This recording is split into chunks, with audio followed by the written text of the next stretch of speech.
யாருக்கெல்லாம் கண் பிரச்சனை இருக்கோ, முடி நல்லா எனக்கு வேகமா வளரணுங்க, வயித்து புண் இருக்கு, அதெல்லாம் சீக்கிரமா சரியாகணும் அப்படின்னு நினைக்கிறவங்க, இந்த முருங்கைக்கீரைய அடிக்கடி உணவுல சேர்த்துக்கோங்க. இன்னைக்கு இந்த முருங்கைக்கீரைய வச்சு நான் முருங்கைக்கீரை சாம்பார் வந்து பண்ணி காமிச்சிருக்கேன். முருங்கைக்கீரையில வந்து ஏகப்பட்ட சத்துக்கள் இருக்குங்க. முருங்கைக்கீரையில என்னென்ன சத்து இருக்கு? முருங்கைக்கீரைய சாப்பிட்றதுனால என்னென்ன நன்மைகள் நமக்கு? அதை எப்படியெல்லாம் நம்ம சாப்பிட்லாம் அப்படிங்கிறத வீடியோ உள்ள நம்ம முழுசா நான் சொல்கிறேன். வீடியோவை ஸ்கிப் பண்ணாம முழுசா பாருங்க. வாங்க வீடியோக்குள்ள போலாம். முருங்கைக்கீரை வந்து நல்லா ஒரு முத்தின கீரையா இல்லாம, இந்த மாதிரி உங்களுக்கு ஒரு பிஞ்சு கீரையா நீங்க எடுத்துக்கோங்க. எனக்கு முருங்கைக்கீரை வந்து உருவுறது சுத்தமா பிடிக்காது. நான் காலையில ஒரு 8:30 மணிக்கே முருங்கைக்கீரைய நான் உருவிட்டேன். நல்லா வாஷ் பண்ணிவிட்டு ஒரு பேப்பரில் வச்சிங்கன்னா, அதோட ஈரமெல்லாம் நமக்கு போயிடும். இப்படி முருங்கைக்கீரைய எடுத்து இப்படி சும்மா இப்படி தட்டினீங்கன்னா, அதோட இலைகள்லாம் பாருங்கள் அப்படியே கொட்டிடும். முருங்கைக்கீரை உருவுறதுக்கு நமக்கு கொஞ்சம் ஈஸியாகவும் இருக்கும். பிடிச்சிருந்தா இந்த டிப்ஸை நீங்கள் ஃபாலோ பண்ணிக்கோங்க. நல்ல ஒரு பிஞ்சு தலையாக வந்து எடுத்துக்கிட்டிங்கன்னா, நமக்கு அந்த சாம்பார் வந்து நல்லா இருக்குங்க. முத்தின கீரையாக இருந்துச்சு அப்படின்னா, ஒரு மாதிரி நமக்கு சாம்பார் கசக்கும். இப்போ முருங்கைக்கீரையெல்லாம் நல்லா நம்ம அதோட குச்சியெல்லாம் இல்லாமல் பழுத்த இலையெல்லாம் இருந்தாலும் அதை எடுத்துடுங்க. நல்லா கீரையெல்லாம் வாஷ் பண்ணி கீரையை நல்லா நீட்டாக உருவி வச்சாச்சு. இப்போ முருங்கைக்கீரை நம்ம சாம்பார் பண்ண ஆரம்பிச்சிடலாங்க. அடுப்பில் வந்து ஒரு கடாய் வச்சுக்கோங்க. பருப்பை நான் வேக வச்சு நான் வச்சுருக்கேன். இப்போ இந்த கடாயில் ஊற்றிக்கலாம்.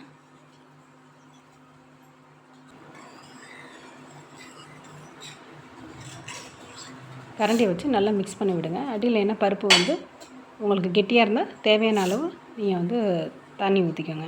இப்போ இதில் சாம்பார் பொடி, மிளகாய்த்தூள், குழம்பு மிளகாய்த்தூள், மல்லித்தூள் இது எல்லாமே நம்ம சேர்த்துக்கலாம்.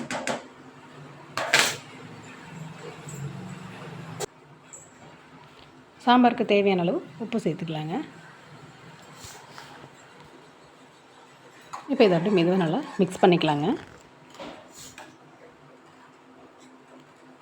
அந்த கட்டியெல்லாம் இல்லாமல் நல்லா மிக்ஸ் பண்ணி விடுங்க. இப்போ இந்த சாம்பார் வந்து அப்படியே கொஞ்சம் இந்த மசாலாலாம் போட்டிருக்கோம் இல்லையா, அதோட பச்சை வாசனை போகிற வரைக்கும் கொஞ்சம் நல்லா கொதிக்கட்டுங்க.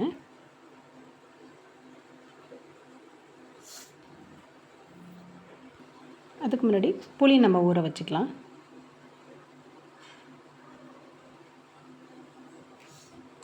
இப்போ சாம்பார் பார்த்திங்கன்னா நல்லா கொதிக்க ஆரம்பிச்சிடுச்சு. இடையில நீங்கள் கொஞ்சம் நல்லா கிண்டி விடுங்க, இல்லைன்னா அடி பிடிச்சிரும் உங்களுக்கு.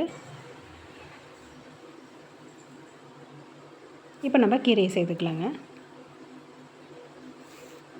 இப்போ இந்த முருங்கைக்கீரையில் என்னென்ன சத்து இருக்குதுன்னு பார்த்தீங்கன்னா, sodium, potassium, protein, B complex, இரும்புச்சத்து, கால்சியம், விட்டமின் ஏ, சி, நிறைய இரும்புச்சத்தெல்லாம் வந்து இந்த முருங்கைக்கீரையில் வந்து இருக்குங்க.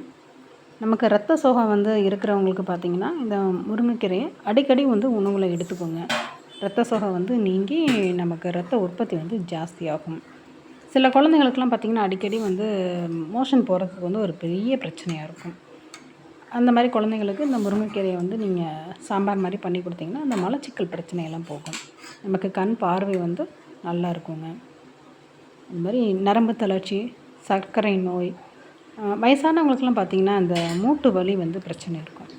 அந்த மாதிரி உள்ளவங்களாம் அடிக்கடி வந்து நீங்கள் இந்த முருங்கைக்கீரையை நீங்கள் சூப்பு மாதிரி வச்சு குடிச்சிங்க அப்படின்னா கூட நம்மளுடைய அந்த மூட்டு வலி வந்து சரியாக போயிடுங்க. நம்மளுடைய சரும ஆரோக்கியத்துக்கும் இந்த முருங்கைக்கீரை நமக்கு நிறையா ஹெல்ப் பண்ணும். இப்போ முருங்கைக்கீரையை நல்லா அடியோட நமக்கு கிண்டி விடுங்க. இந்த முருங்கைக்கீரை நம்ம சாப்பிட்டோம்னா நமக்கு என்ன நன்மைகள் அப்படின்னு பார்க்கலாங்க. இந்த முருங்கைக்கீரையை நம்ம வந்து நெய்யில் வதக்கி நம்ம சாப்பிட்டோன்னா நமக்கு ரத்த சோகை வந்து நமக்கு போயிடும். ரத்தம் வந்து விருத்தி ஆகுங்க. அப்புறம் இந்த மூட்டு வலி இருக்கிறவங்க அதான் நிறைய சூப்பெல்லாம் குடிங்கன்னு சொல்லிவிட்டு, அப்புறம் நம்மளுடைய முடி வளர்ச்சிக்கு பார்த்திங்கன்னா இந்த முருங்கைக்கீரை ரொம்பவே ஹெல்ப் பண்ணும். இப்போ முருங்கைக்கீரை நமக்கு நல்லாவே வெந்துருச்சுங்க. நம்ம புளி ஊற வச்சோம் இல்லையா, அந்த புளி தண்ணி இதில் நம்ம கொஞ்சம் சேர்த்துக்கலாம்.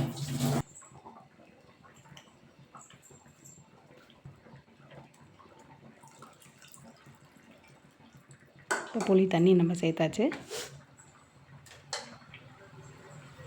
இப்போ இதை அப்படியே மெதுவாக மிக்ஸ் பண்ணி விடுங்க. இது அப்படியே கொதிக்கட்டுங்க. யாருக்கெல்லாம் சரும பிரச்சனை இருக்கோ அவங்க எல்லாமும் இந்த முருங்கைக்கீரையை அடிக்கடி நீங்கள் உணவில் சேர்த்துக்கிட்டிங்கன்னா அந்த சருமத்தில் பார்த்திங்கன்னா அந்த சுருக்கமெல்லாம் இருக்கும், அந்த சுருக்கமெல்லாம் நமக்கு சரியாயிருங்க. முடி நமக்கு நல்லா வேகமாக வளரணும். சிலருக்கு பார்த்திங்கன்னா இந்த பொடுகு பிரச்சனையெல்லாம் இருக்கும். ஸோ இந்த முருங்கைக்கீரையை கொஞ்சம் நம்ம தொடர்ந்து சாப்பிட்டுட்டு வந்தோம்னா அந்த பொடுகு தொல்லை இல்லாமல் நமக்கு சரியாகி நமக்கு கூந்தல் வந்து நல்லா வேகமாக வளருங்க. இப்போ சாம்பார் புளியெல்லாம் ஊற்றி நல்லா கொதிச்சிருச்சு.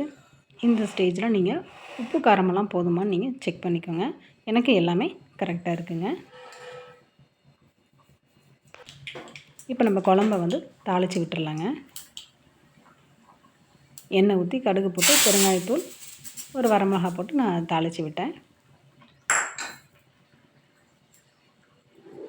இப்போ இதை அப்படியே மெதுவாக மிக்ஸ் பண்ணி விடுங்க. முருங்கைக்கீரையை வேறு எப்படியெல்லாம் நம்ம உணவில் சேர்த்துக்கலான்னு பார்த்தீங்கன்னா, இன்றைக்கி நான் உங்களுக்கு சாம்பார் பண்ணி காமிச்சிருக்கேன். அடுத்தடுத்த வீடியோவில் உங்களுக்கு எப்படி சூப்பு பண்ணுறது, எப்படி பொரியல், கடையல் இதெல்லாம் பண்ணலாங்கிறத அடுத்தடுத்த வீடியோவில் நான் உங்களுக்கு 1 by 1 நான் பண்ணி காமிக்கிறேங்க. இப்போ நம்மளுடைய முருங்கைக்கீரை சாம்பார் பார்த்திங்கன்னா சூப்பராக ரெடி ஆகிடுச்சு. இந்த வீடியோ உங்களுக்கு பிடிச்சிருந்தா லைக் பண்ணுங்கள், கமெண்ட் பண்ணுங்கள், ஷேர் பண்ணுங்கள். இந்த முருங்கைக்கீரை சாம்பாரை உங்கள் வீட்டில் நீங்களும் ட்ரை பண்ணி பார்த்துட்டு உங்களுடைய ஃபீட்பேக்கை கீழே கமெண்ட்ஸில் சொல்லுங்கள். நம்மளுடைய முருங்கைக்கீரை சாம்பார் சூப்பராக ரெடி ஆகிடுச்சு பாருங்கள்.